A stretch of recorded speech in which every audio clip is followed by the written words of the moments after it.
ರಾಜೀವ್ ಗಾಂಧಿಯವ್ರ ವಂಶವನ್ನೇ ಧ್ವಂಸ ಮಾಡ್ತೀವಿ ಅಂದರೆ ಅದು ಸರಿನಾ? ಅದು ಮತ್ತು ಅಂಥವ್ರ ವಿರುದ್ಧ ಪ್ರಕರಣ ದಾಖಲು ಮಾಡಬಾರ್ದ? ಸಿ ಟಿ ರವಿ ಮಾತಾಡೋದೇನು, ಒಂದು ಧರ್ಮದವ್ರ ಮೇಲೆ ಎದೆ ಸೀಳಿದ್ರೆ 3 ಅಕ್ಷರ ಬರೋದಲ್ಲ ಅಂಥೇಳಿ, ಇವೆಲ್ಲವೂ ಕೂಡ ಬೇಕಾದು. ಈ ಥರ ಅಸಹ್ಯಕರವಾಗಿ ಮಾತಾಡುವಂಥದ್ದು ಅಲ್ಲಿ ಹೋಗಲಿ, ಅಲ್ಲಿ ನೀಟ್ ಬಗ್ಗೆ ಮಾತಾಡಲಿ. 47 ದಿವಸಗಳ ನಂತರ ಕುಂಭಕರ್ಣ ನಿದ್ದೆಯಿಂದ ಹೊರಗೆ ಬಂದು ನಮ್ಮ ಪ್ರಧಾನಮಂತ್ರಿಗಳು ಎಚ್ಚೆತ್ತುಕೊಂಡರು. ಭಾಳ ಹೆಚ್ಚಿನ ಸಂಖ್ಯೆಯಲ್ಲಿ ಇವತ್ತು ದಿವಸ ಬಿ ಜೆ ಪಿಗೆ ಬೆಂಬಲಿಸ್ಕೊಂಡು ಬಂದಿದ್ದನ್ನು ನಾವು ನೋಡಿದ್ವಿ 2014ರಿಂದ. ಆ ಯುವಕರ ಬಗ್ಗೆ ಇವ್ರಿಗೆ ಎಷ್ಟು ಕಾಳಜಿ ಇದೆ, ಬದ್ಧತೆ ಇದೆ, ಗೌರವ ಇದೆ, ಕಳಕಳಿ ಇದೆ, ಇದೆಲ್ಲವೂ ಮೊನ್ನೆ ಗೊತ್ತಾಗಿದೆ. ಇಂಥದ್ದೆಲ್ಲ ಇದ್ದಾಗ 1.5 ಲಕ್ಷ ಜನ ಮತ್ತೆ ಅಟೆಂಡ್ ಆಗಲಿಲ್ಲ ಅವ್ರ ದಿವಸ, ಪರೀಕ್ಷೆಗೆ ಹಾಜರಾಗಲಿಲ್ಲ ಮಾನಸಿಕ ಒತ್ತಡದಿಂದ, ಪ್ರೆಷರ್ದಿಂದ. ಇದೆಲ್ಲವೂ ಇದು ಕೂಡ ಸೂಕ್ಷ್ಮತೆ ಇರಬೇಕಾಗ್ತದೆ.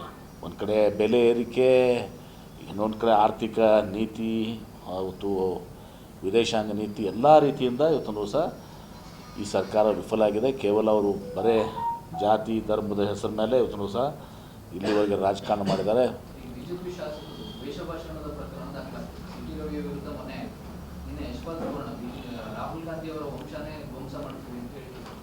ಮತ್ತಿದು ಸರಿ, ನೀವೇ ಮಾಧ್ಯಮದವ್ರು ಹೇಳಿ, ಮಾಧ್ಯಮದವ್ರು ನೀವು ಅದನ್ನು ಹೇಳಿ.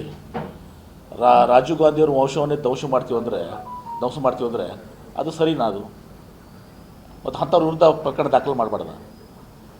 ಸಿ ಟಿ ರವಿ ಮಾತಾಡೋದೇನು, ಒಂದು ಧರ್ಮದವ್ರ ಮೇಲೆ ಎದೆ ಸೀಳಿದ್ರೆ 3 ಅಕ್ಷರ ಬರೋದಲ್ಲ ಅಂಥೇಳಿ, ಇವೆಲ್ಲವೂ ಕೂಡ ಬೇಕಾದು.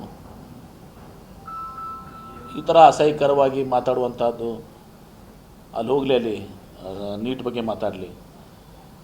47 ದಿವಸಗಳ ನಂತರ ಕುಂಭಕರ್ಣ ನಿದ್ದೆಯಿಂದ ಹೊರಗೆ ಬಂದು ನಮ್ಮ ಪ್ರಧಾನಮಂತ್ರಿಗಳು ಎಚ್ಚೆತ್ತುಕೊಂಡರು. ಯುವಕರು ಇವತ್ತಿನ ದಿವಸ ಭಾಳ ಹೆಚ್ಚಿನ ಸಂಖ್ಯೆಯಲ್ಲಿ ಇವತ್ತಿನ ದಿವಸ ಬಿ ಜೆ ಪಿಗೆ ಬೆಂಬಲಿಸ್ಕೊಂಡು ಬಂದಿದ್ದನ್ನು ನಾವು ನೋಡಿದ್ವಿ 2014ರಿಂದ. ಆ ಯುವಕರ ಬಗ್ಗೆ ಇವ್ರಿಗೆ ಎಷ್ಟು ಕಾಳಜಿ ಇದೆ, ಬದ್ಧತೆ ಇದೆ, ಗೌರವ ಇದೆ, ಕಳಕಳಿ ಇದೆ, ಇದೆಲ್ಲವೂ ಮೊನ್ನೆ ಗೊತ್ತಾಗಿದೆ. ತತ್ಕ್ಷಣ ರಾಜೀನಾಮೆ ತೊಗೊಂಡು 24 ಗಂಟೆ ಒಳಗಡೆ ಆವಾಗ ಒಂದು ಎಕ್ಸ್ಪರ್ಟ್ ಕಮಿಟಿ ಮಾಡಿ ಇವತ್ತು ಬೇರೆ ಬೇರೆ ಇರೋದವು JEE ಇದೆ, ಅಲ್ಲಿ ಸಾಫ್ಟ್ವೇರ್ ಮೂಲಕ ಮಾಡ್ತಾರೆ. ಅದನ್ನು ಸುಪ್ರೀಂ ಕೋರ್ಟ್ನಲ್ಲಿ ಹೋದಾಗೂ ಕೂಡ ಅದನ್ನು ಜಸ್ಟಿಫಿಕೇಷನ್ ಕೊಟ್ಟಿದ್ದಾರೆ. ಯಾಕಂದರೆ ಡಿಫ್ರೆನ್ಷಿಯಲ್ ಕ್ವಶನ್ ಪೇಪರ್ಸ್ ಆಗಿದ್ದು ಕೂಡ ಅದನ್ನು ಹಾರ್ಡ್ನೆಸ್ ಅಂತೇನೋ ಒಂದು ಇದ್ರ ಮೇಲೆ ಇದು ಮಾಡ್ತಾರೆ, ಒಂದು ರೇಷಿಯೋವನ್ನು ಅಥವಾ ಒಂದು ಮಾನದಂಡ ಇಟ್ಕೊಂಡು ಮಾಡ್ತಾರೆ. ಇಲ್ಲಿ ನಮ್ಮಲ್ಲೇ KE ಇದೆ, CET ನಾವು ಕಂಡಕ್ಟ್ ಮಾಡ್ತೀವಿ, ಯಾವ ರೀತಿ ಮಾಡ್ತೀವಿ. ಹೀಗೆ ವಿವಿಧ ರಾಜ್ಯಗಳ ದೇಶಗಳ ಮಾಡೆಲ್ ತೊಗೊಂಡು ಒಂದು ಫುಲ್ ಪ್ರೂಫ್ ಆದಂಥ ಸಿಸ್ಟಮ್ ಮಾಡ್ತೀವಿ ಅಂತ 24 ಗಂಟೆ ಒಳಗೆ ಪ್ರಧಾನಮಂತ್ರಿಗಳು ನಿರ್ಣಯ ಮಾಡಬೇಕಾಗಿತ್ತು.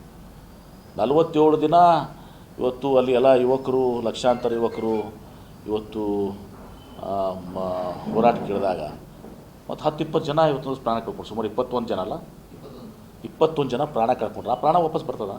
ಆ ಜೀವ ವಾಪಸ್ ಬರ್ತದ? ಅದನ್ನು ಯಾರೂ ವಿಚಾರ ಮಾಡ್ತಾಯಿಲ್ಲ.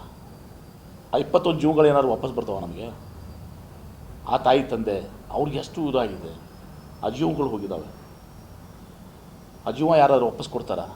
ಇಂಥದ್ದೆಲ್ಲ ಇದ್ದಾಗ 1.5 ಲಕ್ಷ ಜನ ಮತ್ತೆ ಅಟೆಂಡ್ ಆಗಲಿಲ್ಲ ಅವ್ರ ದಿವಸ, ಪರೀಕ್ಷೆಗೆ ಹಾಜರಾಗಲಿಲ್ಲ ಮಾನಸಿಕ ಒತ್ತಡದಿಂದ, ಪ್ರೆಷರ್ದಿಂದ. ಇದೆಲ್ಲವೂ ಇದು ಕೂಡ ಸೂಕ್ಷ್ಮತೆ ಇರಬೇಕಾಗ್ತದೆ. ಆ ಸೂಕ್ಷ್ಮತೆಯೇ ಇವ್ರಿಗೆ ಇವತ್ತು ದಿವಸ ಇಲ್ಲ. ಒಂದು ಕಡೆ ಬೆಲೆ ಏರಿಕೆ, ಇನ್ನೊಂದು ಕಡೆ ಆರ್ಥಿಕ ನೀತಿ, ಅವತ್ತು ವಿದೇಶಾಂಗ ನೀತಿ, ಎಲ್ಲ ರೀತಿಯಿಂದ ಇವತ್ತೊಂದು ದಿವಸ ಈ ಸರ್ಕಾರ ವಿಫಲ ಆಗಿದೆ. ಕೇವಲ ಅವರು ಬರೇ ಜಾತಿ ಧರ್ಮದ ಹೆಸರ ಮೇಲೆ ಇವತ್ತೊಂದು ದಿವಸ ಇಲ್ಲಿವರೆಗೆ ರಾಜಕಾರಣ ಮಾಡಿದ್ದಾರೆ. ಇವತ್ತು ಹಿಂದೆ ಇವರು ಹೇಳಿದ್ದು ಯಾವುದೂ ಕೂಡ ಅಚ್ಚೆ ದಿನ ಇವತ್ತೊಂದು ದಿವಸ ಬಂದಿಲ್ಲ. Petrol rate, diesel rate, gas cylinder rate, fertiliser rate, ಇವತ್ತು ಡಾಲರ್ ರೇಟು ಯಾವುದು ಉಳಿದಿದೆ? ನಮ್ಮ ಮನಮೋಹನ್ ಸಿಂಗ್ ಅವರು ಹಣಕಾಸು ಸಚಿವರಿದ್ದಾಗ, ನರಸಿಂಹರಾವ್ ಪ್ರಧಾನಮಂತ್ರಿ ಇದ್ದಾಗ ಮತ್ತು ತದನಂತರ ಅವರೇ ಪ್ರಧಾನಮಂತ್ರಿ ಆದಾಗ ಇವತ್ತೊಂದು ದಿವಸ ಒಂದು ವಿಶ್ವಕ್ಕೆ ಮಾದರಿಯಾದಂಥ ಆರ್ಥಿಕ ವ್ಯವಸ್ಥೆನ ಈ ದೇಶಕ್ಕೆ ಕೊಟ್ಟಿದ್ದರು. ಅದೆಲ್ಲ ಬುಡಮೇಲೆ ಮಾಡಿಬಿಟ್ಟಿದ್ದಾರೆ. ನಮ್ಮ ಕಾರ್ಯಕ್ರಮಗಳನ್ನು ನೀವು ನೋಡ್ತಾ ಇದ್ರೆ ನಮ್ಮ ಚಾನೆಲ್ ಅನ್ನ ಸಬ್ಸ್ಕ್ರೈಬ್ ಮಾಡಿ, ಪಕ್ಕದ ಬೆಲ್ ಐಕಾನ್ ಒತ್ತಿ ನಮ್ಮನ್ನ ಬೆಂಬಲಿಸಿ. ಹಾಗೆ ನಮ್ಮ ಕಾರ್ಯಕ್ರಮಗಳನ್ನ ಲೈಕ್ ಮಾಡಿ, ಕಮೆಂಟ್ ಮಾಡಿ, ಅದನ್ನ ಬೇರೆಯವರಿಗೂ ವಾಟ್ಸ್ಆಪ್ ಮೂಲಕ ಶೇರ್ ಮಾಡಿ. ನೀವು ಹೀಗೆ ಮಾಡಿದಾಗ ನಮ್ಮ ಚಾನೆಲ್ ಇನ್ನಷ್ಟು ಮತ್ತಷ್ಟು ಜನರಿಗೆ ತಲುಪಲು ನೀವು ನಮ್ಮೊಂದಿಗೆ ಸಹಕರಿಸಿದ ಹಾಗಾಗುತ್ತೆ. ಇದು ನೀವು ಯಾವುದೇ ಖರ್ಚಿಲ್ಲದೆ ಕೆಲವೇ